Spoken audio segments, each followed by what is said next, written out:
નમસ્કાર, હું નરેશ મકવાણા. આજે આપણે ગુજરાત ખેત જમીન ટોચ મર્યાદા ધારા અન્વયે સાંથણીની જમીન અને ફાજલ જમીન કોને કહેવામાં આવે છે તેના વિશે માહિતી મેળવીશું.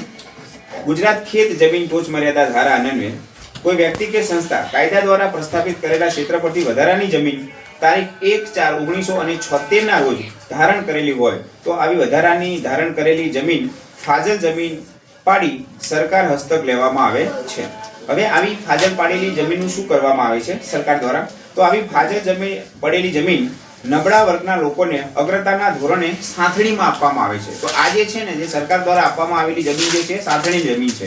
સાંથ એટલે અમુક ટકા રકમ લઈ વાર્ષિક અને એ ખેડૂતને ખેડવા આપવામાં આવે છે. હવે આવી જમીનને નવી અને અવિભાજ્ય શરતની ખેતીના હેતુ માટે આપવામાં આવે છે. હવે તમે એ પણ સમજો કે નવી શરત અને અવિભાજ્ય એટલે એવું કે જેના ભાગલા ન પડે તેવું. કારણ કે આ જમીન જે છે એ આજીવિકા માટે અગ્રતાના ધોરણે ખેડૂતોને, જમીન વિહોણા લોકોને આપવામાં આવી છે. આશા રાખું છું કે સાંથણીની જમીન અને ફાજલ જમીન વિશે આપ સમજી ગયા છો. જો ચેનલ તમને ઉપયોગી થાય તો નરેશ મકવાણા 1983 યુટ્યુબ ચેનલને સબસ્ક્રાઇબ કરવા વિનંતી. જય જવાન જય કિસાન.